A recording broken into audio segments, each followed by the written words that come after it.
Everybody, guess what? It's Friday, and we're going to leave you this week. We've been talking about ghost tours, all kinds of interesting things happening, and we're going to leave you this week with a tour from Andrew Jackson's Hermitage. Can't talk this morning, and I have Mike with me, who's going to tell us a little bit about the tours that you can do there.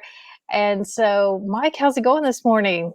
It's good. It's a beautiful day. It's a little bit breezier, and I'm really grateful for that because doing a ghost tour in the blazing heat didn't feel very spooky. But Yeah. this morning we woke up, it was nice and cool. We can start to wear the fun clothes, the jackets, and really get set to start doing some fun ghost tours. Yeah, you look the part there. I like it. Thank you. Yes. Tell me about what type of tours that you guys offer.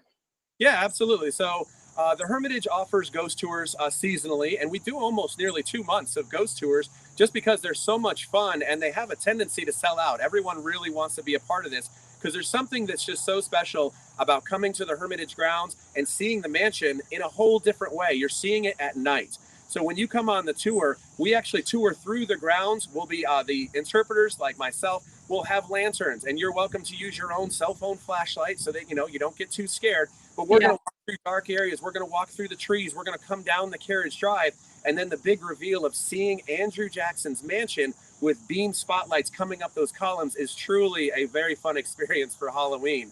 So the tour itself is one that tells a mixture of stories. We're not a haunted house. We don't jump out and scare you. Yeah.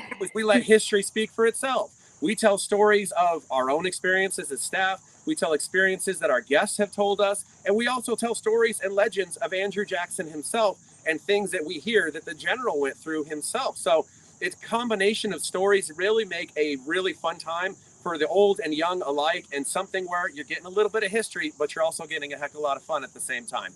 Yeah. You talked about experiences that guests have had and maybe staff have had. What are one of the stories that people have told, things that they've seen or experienced or noticed? Sure. Actually, it's really emblematic that you asked that. So we're standing out here in the cemetery area at the Hermitage. I'm standing in front of the tomb of Andrew and Rachel Jackson. Now, this actually is a major part of our story, not just because of the amazing love story between Andrew and Rachel, but also the way that it ends in tragedy. So very quickly, Rachel unfortunately dies 17 years before Andrew Jackson does. She's actually going to die on December 22nd of 1828, only weeks before he was supposed to leave for the White House. Wow. And in fact, it's Rachel who sees from her illness bed her husband become the 7th president and effectively her our first lady elect. So Jackson actually will have to bury his wife before he becomes our president. He will bury her on Christmas Eve right here in her favorite spot, the garden. He actually buries her in the inaugural ball gown she was supposed to wear to the White House. So his presidency starts off in grief. Now, we know that for Jackson, this was a very transformative aspect to his life. He was always missing his beloved Rachel. So whenever he was in town or in his retirement especially, Jackson was known to spend about a half an hour every day out here with Rachel, seeing her and making sure he spends time with his beloved Rachel and making sure that he is always making her a part of his life. Now, because of that, of course, there are stories that come much later on. One of my favorite stories was one of my own interpreters here at the Hermitage. Now, Miss Rosetta had been working here quite a long time. She has actually celebrated her 41 years working here at the Hermitage. So I think she's Wow. things during her years. But Rosetta tells the story that one day she was closing the mansion. It was just a typical winter day, and there was some snow on the ground as well. Now, her and another interpreter were doing all the closing activities, turning off the lights. It had been quite a slow day, frankly. Well, every now and then they had known that some of our board members who kept horses here on the property actually would come on and ride their horses around the property because we have such beautiful grounds. So as they're closing the mansion, they heard a horse right outside the door. But this was atypical because they actually heard the horse's hoof prints and clops right on the front porch of the mansion itself. So Rosetta goes over to the window, opens the door to see what was there. There is not one footprint in the fresh powdered snow out there. So she radios to security asking, is there somebody on the grounds that is riding a horse as per typical? They say, no, we've never had anybody come today, and nobody has said that they were going to be sharing the property. It has been a very quiet and slow day. Now, she turns to her fellow coworker and asks if she heard it too, thinking maybe she just misheard. No, clear as day, they had both heard the hoof prints on the front porch. What they determined is they look down at their watches and see it is 3:30 in the afternoon. This is the typical time that Andrew Jackson would have finished his dinner meal at 3 o'clock, gotten on one of his prize horses, rode on the property, coming over to visit Rachel at her grave. So those things maybe still occur, even though we are so many years past the general's life. Wow. That is so strange to hear that. Yeah, they are tremendous stories. Now, I mean, interpreters who have worked here have had experiences. I myself have heard things. In the mansion itself, we are very accustomed to, well, noises, smells, sights, different things happening even during a regular workday. One morning, I was with my staff in the entryway of the mansion having our debriefing meeting with our curator. We call it 10 minutes with the curator so we can ask the really hard questions that somebody stumped us with. But as we're sitting there listening, I know that everyone who is in the house is right there in front of me. I personally checked. But as I am taking notes in this meeting, I hear the clip clop of feet, little children's feet running back and forth above my head. Thinking I'm hearing things, I look up at one of my supervisors and I mouth to her very quietly, not to alarm, "Did you hear that?" And she said, "I absolutely did." So these things happen nearly every day, and the guests, they tend to experience them as well. Oh, wow. So what is it like at night? I don't think I've ever been there at night. Do things change? Like, what is the feeling there when everything is dark? Yeah, no, the grounds are really tremendous at night. Even though you are still close to Nashville, there are 1,120 acres here at the Hermitage. So you can definitely feel separated and away from everything. And it gets tremendously dark on the grounds very quickly.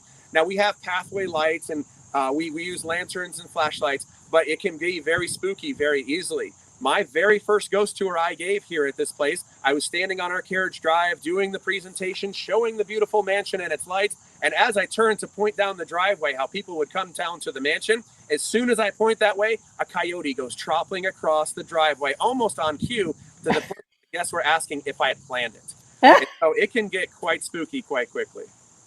I love that you guys use lanterns. Are those original to the property or did you have to buy those? Sure. No, they're not. They're not original to the property. All of our artifacts are under glass and climate control that we keep very special because we are a place that is 90% original artifact to the Jacksons. Those were Jackson's materials. So the ones that we use are reproductions, very typical of the time. Same with our dress. That's good. We're trying to recreate the time period as best as we can. And so it's a really fun time to have guests come. And guests are welcome to come, and we do it for a good portion of the week. This year, we're doing it Wednesday through Sunday. We do 2 tours a night. We do a 7 p.m. and a 9 p.m. tour, and we take about 13, nice spooky 13 group onto the tour. Typically, we take it more, but COVID restrictions, we're going to do 50% capacity to obey the national rules. Now, of course, everyone will have to wear a mask, such as I am. But in my opinion, oh, that just adds to the spookiness. We're going to have an even better time as we're all wearing masks as we go around the grounds. But now another cool added feature for this year too, every tour includes a wine tasting as well. So you can come have a sip of beautiful Natchez Hills wine and then tour this amazing place at night. A very different experience, even if you've been here during the day. Yes, I noticed that that's brand new. You just rolled out the wine tasting this year. Is that correct? Yes, that's right. And it has been a great feature. Now, for the summertime, they have things like wine slushies and a nice cool white maybe is your deal for the summertime. But then getting into the winter, the Born for a Storm Red, that is one you got to try because that one will warm you up a little bit inside as you walk around for your ghost tour. I love that. Are those wines available for purchase at the property if you once you try them and you want to take one home? Absolutely. So a wine tasting is included with your ticket, but then you can buy the glass or you can buy a bottle to take home with you. Of course, we don't want you to get spooked on the tour, drop it and break your bottle. We'll encourage you to put it in your car before you go on the tour. But Right. yeah, you can definitely buy a bottle of whatever you like, and they are for sale here at the Hermitage. So tell me about the scheduling. You said they book up really fast. How far out are you having to schedule these tours right now? Yeah, right now we have the entire season up on our website so that you can select even if you want to go on our Halloween, and Halloween night is one of the most popular. It And sells it's out. on Saturday this year, Imagine that. right? But yeah, they're all up on our website. You can go and select a tour anytime from Wednesday through Sunday. They started yesterday, and we'll go all the way to November 8th. And so you can have a 7 o'clock tour or a 9 o'clock tour. And we're having a max group of about 13, maybe 14 onto the tour at one time. And we suggest ages 10 and up. If you really have